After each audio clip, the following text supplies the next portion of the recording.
창세기 4장 1절부터 9절까지 교독하겠습니다.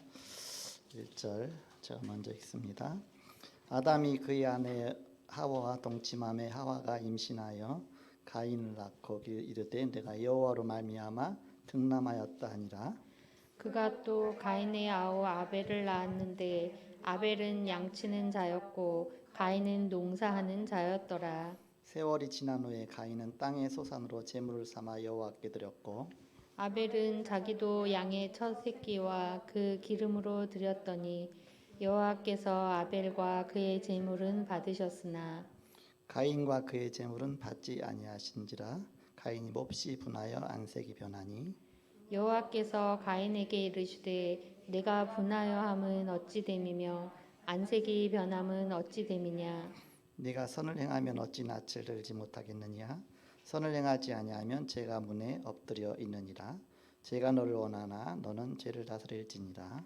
가인이 그의 아우 아벨에게 말하고 그들이 들에 있을 때 가인이 그의 아우 아벨을 쳐 죽이니라. 같이 읽습니다. 여호와께서 가인에게 이르시되 내 아우 아벨이 어디 있느냐. 그가 이르되 내가 알지 못하나이다.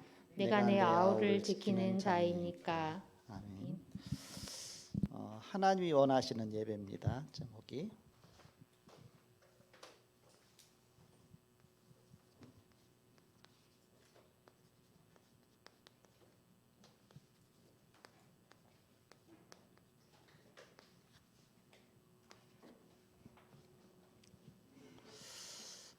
창세기 1장은 하나님이 세상을 창조하셨는데 특히 우리 인간을 하나님 형상대로 창조하셨다. 창세기 1장 27절에서 28절 신분과 권세를 주셨죠. 그리고 창세기 2장은 우리 인간에게 언약을 주셨습니다. 2장 17절에 선악을 알게 하는 나무의 실과는 먹지 말라. 이것을 먹는 날은 정령 죽으리라. 근데 창세기 3장은 이 언약을 완전히 무너뜨렸습니다. 사단이. 창세기 3장 1절에서 6절이죠. 그래서 인간의 모든 문제가 나왔습니다. 이 기본 메시지 다 뿌리잖아요. 핵심이잖아요. 이런 부분이. 그래서 오늘 창세기 4장이죠. 그래서 회복하는 길을 주셨는데 그것이 예배다. 예배를 통해서 하나님이 회복하시는 것입니다. 창세기 4장 1절에서 오늘 9절에. 그럼 어떤 예배냐? 언약 잡은 예배죠. 그래서 히브리서 11장 4절에 보니까 아벨은 믿음으로 예배를 드렸다 했습니다. 근데 가인보다 더 나은 제사를 드렸다고 했습니다. 그 예물이 증가한다 했습니다. 그 예물 자체가 틀린 겁니다. 예물. 어떤 예물이냐? 피의 언약 붙잡고 예배를 드렸다. 왜 그러느냐? 모든 문제 해결의 길이 언약이기 때문에 피의 언약 붙잡고 회복되는 메시지를 주신 것이죠.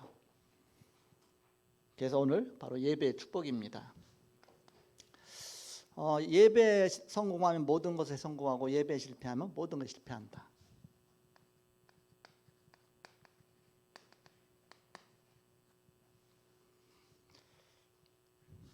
왜 그러느냐? 마태복음 4장 11절에 사단이 이걸 알고 있어요. 그래서 원래 하나님이 인간을 창조할 때 예배하는 인간을 창조하셨거든요. 하나님 형상대로 창조하셨죠. 하나님과 서로 교제하고 만나고 축복 누리도록. 근데 이걸 다 끊어버렸거든요. 그게 사단의 전략입니다. 마태복음 4장 1절에서 11절에 보니까 마귀가 예수님을 세 가지 시험을 하죠. 돌로 떡을 만들어 먹어라. 위에서 뛰어내려라. 내게 절하라. 결국은 내게 절하라. 그 본색을 드러냈죠. 그 예배를 빼앗아가려고 하는 것이죠. 그만큼 예배가 중요한 것이죠. 창세기 3장 1절에서 6절에 그래서 사단이 이 아담과 하와를 무너뜨린 것은 이 예배를 무너뜨린 겁니다. 하나님과의 관계를 다 무너뜨렸죠. 이렇게. 그것이 창세기 3장 1절에서 6절입니다. 하나님 떠나게 만들었습니다. 죄를 짓고 사단의 완전히 종으로 만들어버렸죠. 창세기 4장 1절에서 7절에 그래서 하나님께서는 이 예배를 회복하는 길을 주셨는데 그게 피제사죠. 그러니까 아벨은 피제사를 드렸어요. 그러니까 아벨의 제사가 자기 기르던 양의 첫 새끼로 하나님 앞에 그 피제사를 드렸거든요. 아벨은 직업 선택이 좋았죠. 왜? 자기는 양을 기르고 있었으니까 기르던 양 중에서 그냥 한 마리 잡아서 예배하면 돼요. 근데 가인은 직업 선택이 잘못됐어요. 농사지는 자였거든요. 근데 직업 선택이 잘못된 게 아니라 그 예배를 잘 몰랐던 겁니다. 직업 선택은 잘한 겁니다. 열심히 농사해서 지금서 하나님 앞에 농사를 들여서 그 곡식을 들여서 첫 곡식을 또 하나님 앞에 드리잖아요. 드려서 하는데 하나님은 정성을 받으시는 것이 아니라 언약을 받으신다고 그랬잖아요. 언약. 그 소제거든요. 곡식 제사는 소제인데 소제는 반드시 피제사와 함께 드려야 됩니다. 그러니까 먼저 양을 갖다가 이렇게 동생한테 아발한테 내가 가을에 추수하면 내가 쌀 한 가마 줄 테니까 양 한 마리 좀 빌려다오. 양을 좀 빌려다가 양 갖고 먼저 피제사 드리고 나서 그 다음에 곡식 제사 드렸으면 따복이다. 따복. 그 곡식 제사는 감사제배거든. 그러니까는 아예 근본적인 게 다 해결된 겁니다. 그런데 창세기 3장 문제가 해결이 안 된 채로 아무리 내 정성을 갖고 하나님 앞에 드려도 사단의 권세를 이길 수가 없다. 그러니까 속에서 막 신경이 나는 겁니다. 자기도 모르게. 그래갖고서 결국은 끝까지 올라와갖고서 바로 아벨을 쳐 죽이잖아요. 가인이. 살인자까지 가지죠. 예배가 그렇게 중요하다. 그입니다. 예배가. 두 번째, 원래 인간은 참 축복을 누렸습니다.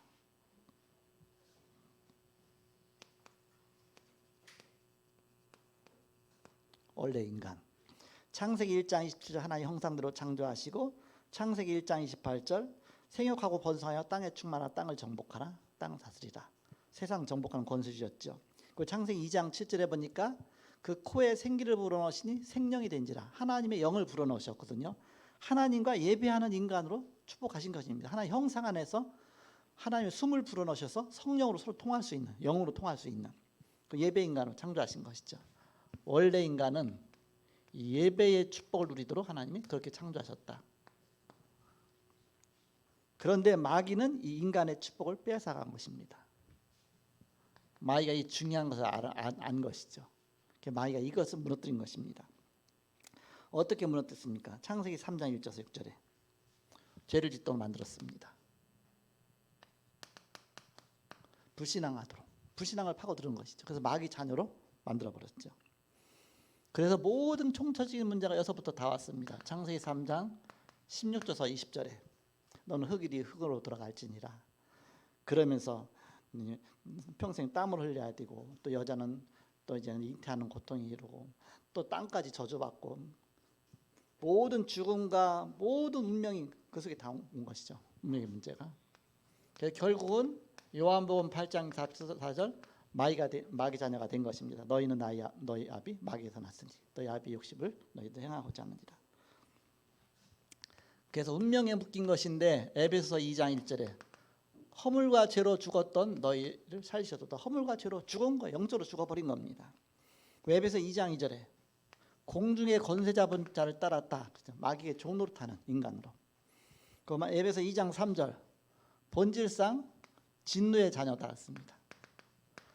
아예 진노받은 운명 속에 묶인 겁니다. 불신자 속까지 상태죠. 완전히 이 마귀의 종노릇하는 이 속에 묶인 것입니다. 네 번째, 바로 하나님이 여기에서 해방의 길을 주셨습니다. 하나님 만나는 길을 열어주셨습니다. 하나님 주신 길, 어떤 길이냐? 창세기 3장 15절입니다. 여자의 후손이 뱀의 머리를 상하게 할 것이다. 오실 메시아를 기다려라. 그분이 마귀 권세 깨뜨리시고 그것을 우리를 해방하실 것이다. 이걸 보여준 것이 이제는 모든 성경의 내용들입니다. 창세기 4장 1절에서 9절에 그래서 하나님이 구태여 정성 들인 가인의 제사를 받지 아니하시고 피제사 드린 아벨 제사를 받은 겁니다. 이걸 깨닫게 하기 위해서. 하나님은 피 언약을 받으시는구나. 오실 메시아 바라보시면서. 그래서 6월절 사건도 그 사건이죠. 노예권도 해방된 언제 해방되느냐? 바로 어린 양의 피를 문지방에 바른 그날 빠져나왔죠. 그날이 바로 6월절입니다. 그것은 바로 십자가 사건이죠. 그가 찔린 우리의 허물을 인하며 그가 상함 우리의 죄악을 인합니다. 로마서 5장 8절 우리가 아직 죄인 되었을 때 그리스도께서 우리 죄를 위하여 죽으심으로 하나님께서 자기에 대한 사랑을 확증하십니다. 십자가 사건이다. 다섯 번째, 가인이 예배 실패한 이유가 뭐냐? 정성 안 들였기 때문에 훨씬 더 정성 들였어요. 농사 짓는 게 얼마나 정성을 많이 들입니까? 그럼 나쁜만 먹었기 때문에. 그게 아니에요. 뭐 때문에? 그 예물이 증거한다 그랬거든요. 히브리서 11장 4절입니다. 곡식제사는 소제에 해당되거든요. 그것도. 근데 소제 드릴 때는 반드시 번제와 함께 드려야 돼요. 피제사와 함께. 왜냐? 그래야 창세기 3장 문제가 해결되잖아요. 사단의 권세가 먼저 무너져야 되지. 우리가 예배할 때도 다 똑같잖아요. 흑암이 먼저 무너져야 될 거 아닙니까? 그래야 그리스도 언약 붙잡아야 그게 무너지는 거 아닙니까? 그러니까 우리가 그리스도 언약 붙잡은 예배가 돼야 된다. 한마디로 말하면 그리스도를 놓친 예배를 드린 겁니다. 그리스도를 놓친 예배. 정성 들이더라도 우리가 아무리 헌신하더라도 그리스도 놓친다면 아무것도 필요 없는 겁니다. 사실은 그리스도 놓쳤는데 다 놓치는 것이죠. 그리스도 안에서 모든 것이 다 나오는 것이죠. 마지막 6번째입니다. 하나님을 지속적으로 누리는 길이 있다. 그러면 이 축복을 어떻게 우리가 지속적으로 누리겠느냐? 먼저 언약부터 잡아라. 창세기 3장 15절입니다. 여자의 후손 언약 잡아라. 오실 메시아 아닙니까? 이것이 그대로 구약에 예언됐는데 신약에 성취가 됐습니다. 요한일서 3장 8절 하나님의 아들이 나타나신 것은 마귀를 멸하심이라. 그리스도께서 오셔서 이것을 꺾고 승리하셨습니다. 이걸 나의 것으로 어떻게 우리가 깨달아야 되죠. 바로 이 메시지를 믿고 깨닫는 것입니다. 로마서 10장 9절 10절 사람이 마음으로 믿어 의에 이르고 입으로 시인하여 구원을 준다. 내가 믿고 바로 영접할 때 고백할 때 그래서 여기는 믿음으로 되어지는 것이죠. 에베소 2장 8절 9절 너희가 그 은혜를 인하여 믿음으로 말미암아 구원 얻었나니 이것이 너에게서 난 것이 아니요 하나님의 선물이라. 행위에서 난 것이 아닌 이는 누구든지 자랑치 못하게 합니다. 우리 행위가 아니다. 믿음도 선물이다. 그럼 어떻게 하면 됩니까? 믿어지면 영접하면 되는 겁니다. 요한복음 1장 12절 영접하는 자 곧 그 이름을 믿으들은 하나님의 자녀가 되는 권세 주셨으니 영접하고 하나님 자녀가 돼서 이 축복 속에 이렇게 들어가게 됐죠. 그러면 날마다 이제는 예수님이 내 안에 계시니까 그분께 나의 모든 인생을 양도하라. 예수님을 나의 주인으로 삼아라. 요한복음 2장 1절에서 11절에 가나 혼인잔치에 예수님이 손님으로 갔는데 손님으로 갔을 때 아무 역사가 안 일어났어요. 근데 예수님을 주인으로 모실 때 예수님 하라는 대로 다 하잖아요. 주인 되는 순간 바로 거기에는 아예 물이 포도주로 변하는 어마어마하게 기쁜 잔치가 되는 것이죠. 우리 인생도 다 똑같다. 이걸 계속적으로 누리는 겁니다. 어떻게 누립니까? 요한계시록 3장 20절 볼저다 내가 문 밖에서 두드리니 누구든지 내 음소를 듣고 문을 열면 내가 그에게 들어가 그로 더불어 먹고 그는 나로부터 더불어 먹으리다. 엄청 빨리 했어요. 10분 만에 다 했어. 이렇게 이거 1시간에 해야 될 내용이거든. 이거 진짜 내용이 많아요. 이렇게 진짜 빨리 했어요. 시간 보고서 맞춰서 하는 거니까 이렇게 결론. 우리는 예배 실패한 모든 거 다 실패다. 예배 성공한 모든 것도 성공한 것이다. 예배는 그리스도 언약 붙잡은 예배다. 언약 놓치면 다 놓치는 겁니다. 아무리 열심히 정성 다해도 그것은 창세기 3장 문제 해결이 안 되면 결국 다 놓치는 것이다. 창세기 3장이 해결되는 그 길이 바로 언약이죠. 예수 그리스도의 언약 붙잡고 바로 여러분이 승리하시기 바랍니다. 기도하겠습니다. 하나님 아버지 감사합니다. 선교 헌신 예배로 드렸습니다. 우리의 드려진 예물들이 세계복음을 위해서 가장 축복된 예물이 되게 하여 주옵소서. 지금은 주 예수 그리스도의 은혜와 하나님의 사랑과 성령님의 내주인도 교통 역사하심이 복음 안에 승리할 주의 사람들의 이제로부터 영원토록 함께 계실지어다. 아멘.